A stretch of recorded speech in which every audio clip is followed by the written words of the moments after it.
Alright, welcome back to the YouTube channel. As you've seen, probably guessed, we are working on heads today.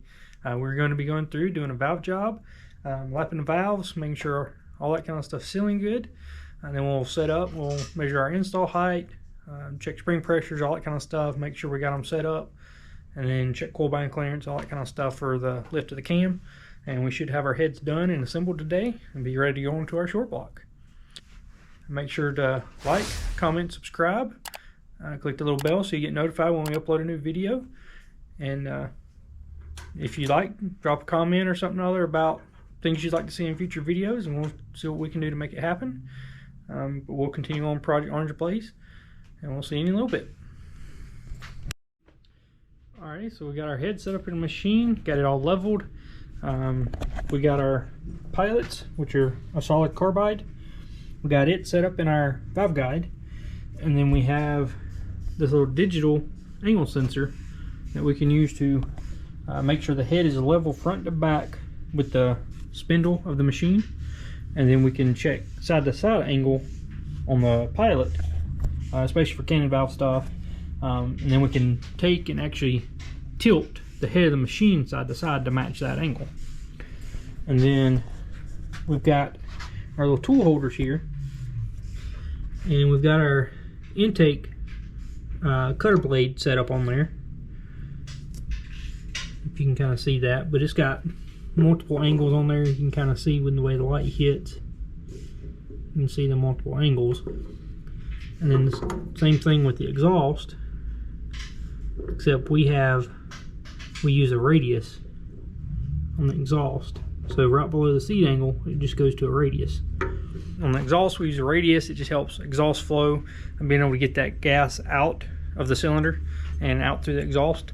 The intake just depends on application, what cutter we're using, to how many angles it has, and we can always go in and add extra bolt cuts and things to improve the flow, to get it to blend into the port the way we want it to. And then after we cut these, we'll lap them, make sure they're all sealing good, everything's nice and concentric, and then we'll go and we'll blend them to make sure that there's a good transition, and we'll set our throat size.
Alright, so we got our valve job cut on the intake exhaust on the first head.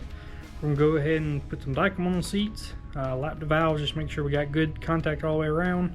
I will also vacuum check them while we're here, just make sure that they are still holding a good vacuum. And then we will get the other head set up for the machine, and we'll get it cut and do the same thing to it.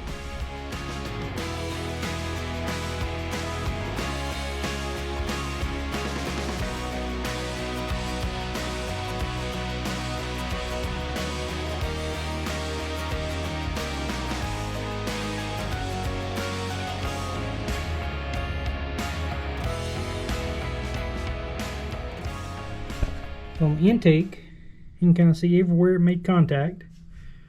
So we've got a good contact all the way around. A little bit more right there. A little more lapping needed. All the other intakes look good, but the exhaust are a little questionable. Probably have to go back in and recut those.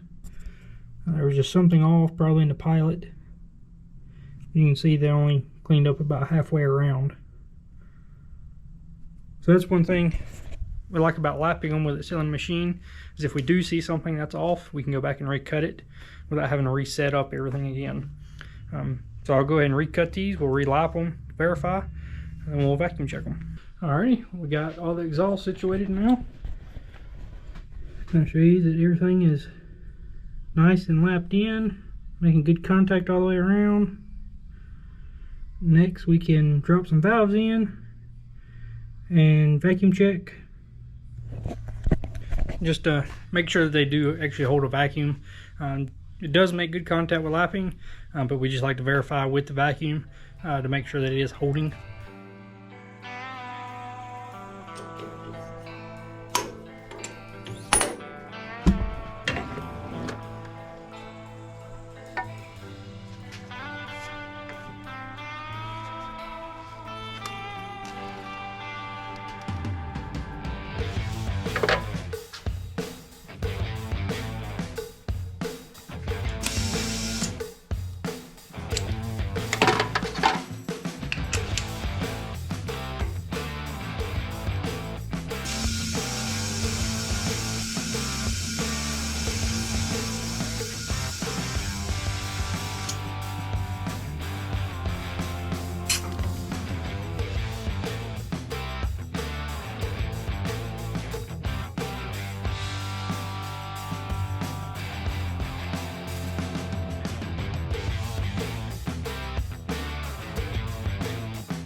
Alright, so we got the heads cleaned after we got the valve job and all that stuff done. So we're about to start grinding our valves. We are doing a 50-degree seat on the intake, so we're going to recut the valves from the 45 to the 50. We'll add a back cut, and then the exhaust will clean up, and then we'll do a back cut on them as well, just to help the air flow around the valve a little bit better. It's kind of the same thing as putting extra angles on the valve seat.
Alrighty, so we just got our intake valve seat angles ground. We'll get set up. We'll go ahead and do the back cut on them, and then we'll swap over and we'll set up our exhaust. So that was a 50-degree angle. So it took a little bit to get that changed in from the 45 that come on the valves. So we'll get that set up to do our back cut. We'll probably do about a 42-degree on this. We'll get those set up and get them cut. Then we'll switch back over into a 45 for the exhaust valves.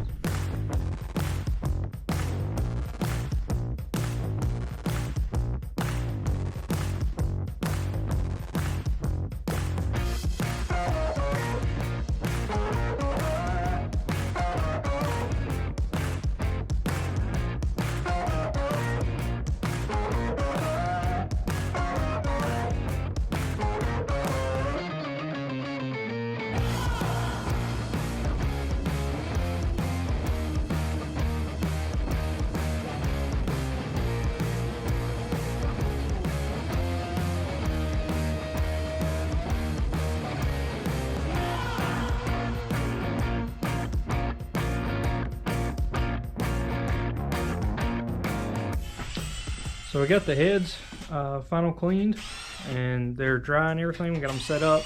We're about to go through and start checking install height and get our valve springs set up. So I'll walk you through that process, show you the math and how we kind of figure all that out.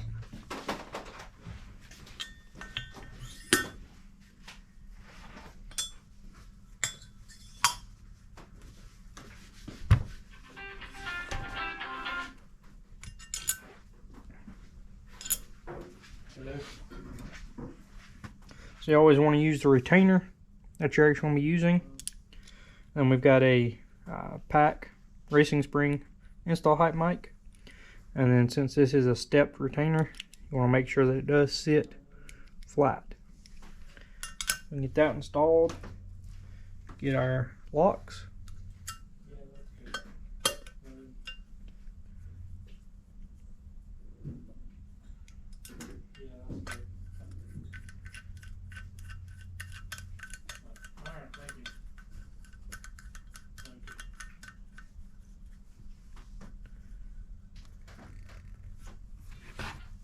And I like to give it a little tap just to make sure they're seated. Sometimes the locks may not seat all the way. How well you can see that, but we're at a 1-inch 875.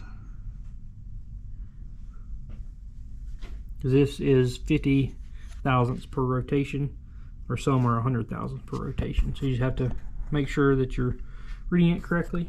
Now we can set up and do the exhaust one.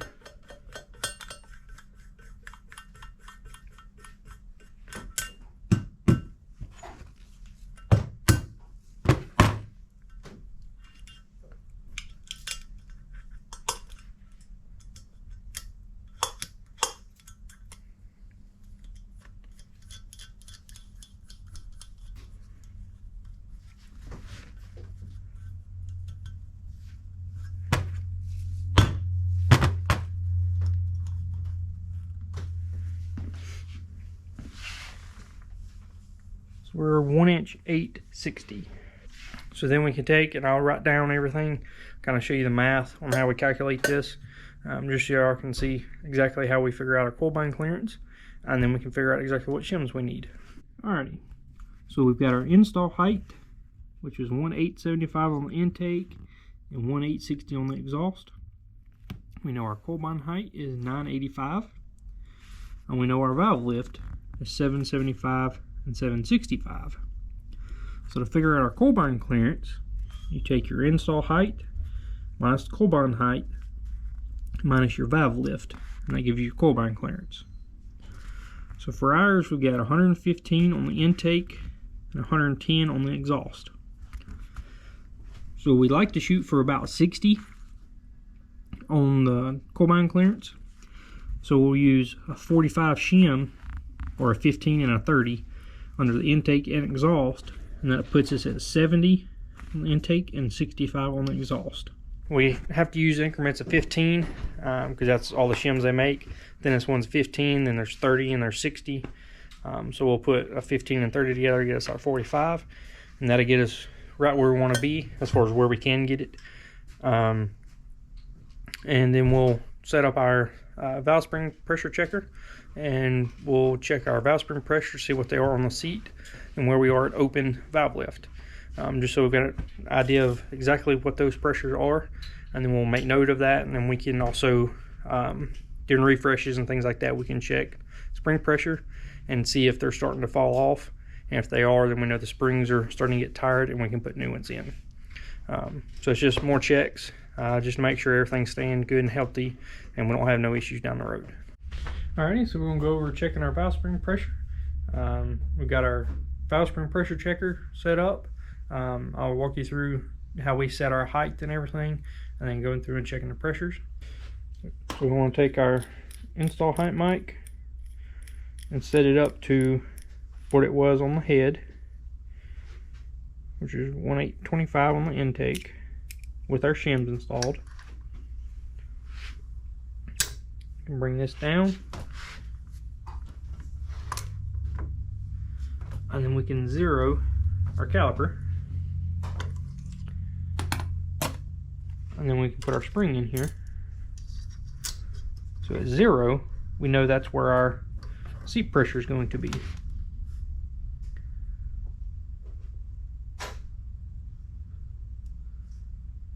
Which is 249.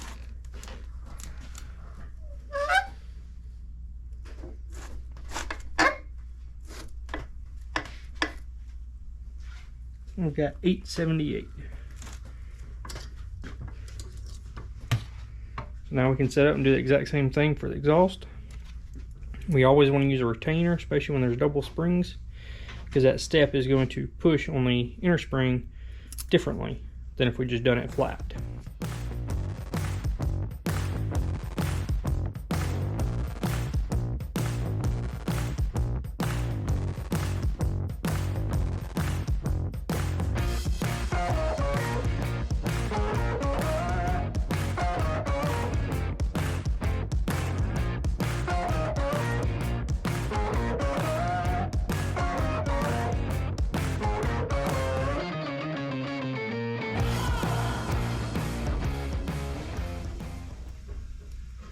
So I'll kind of show you in a little close.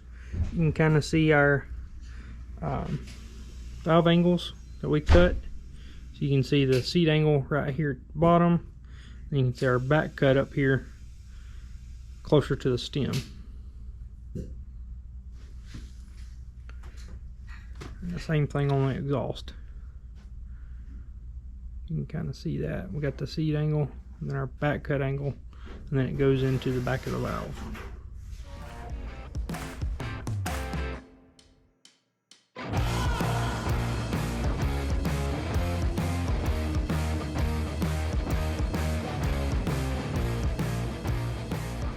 So I always like to take some assembly lube, run over all our valve seats, and then I also put it on the tip of the valve, so that when we insert it into the guide, we can get some good lubrication down inside the guide.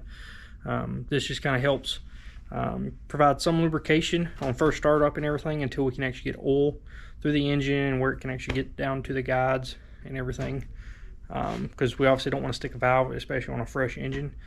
And that's why we also spend extra time cleaning all the valves and everything, sometimes 2 or 3 times, just to make sure that nothing else is coming off. And because any kind of grit in there can stick a valve in a guide, and that's obviously not what we want.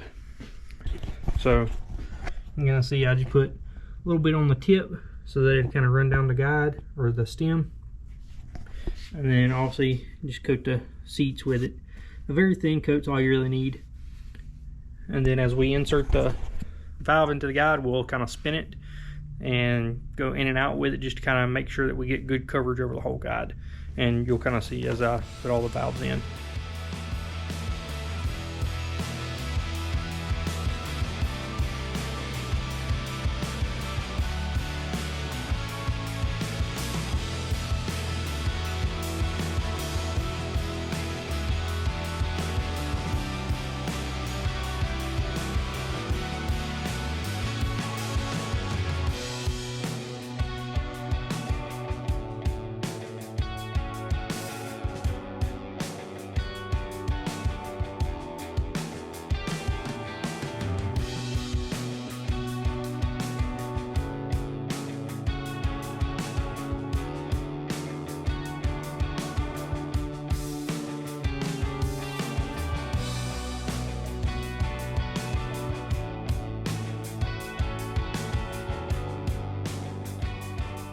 And then we've got these install tools that we've made to fit different size guides, or different size valves, and as well as seals.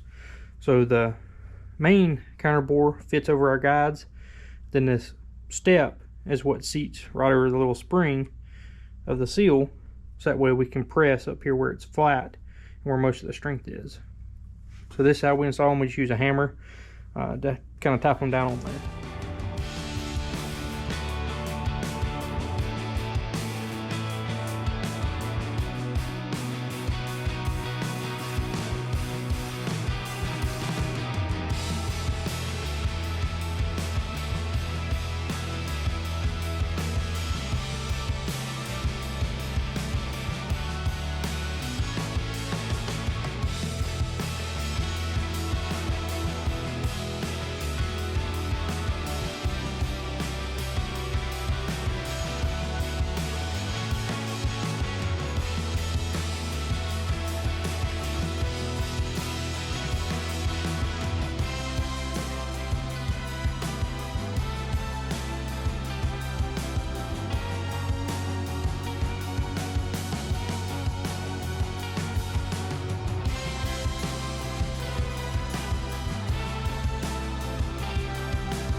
I always like to flip the heads over, just visual inspect and make sure all the locks are in.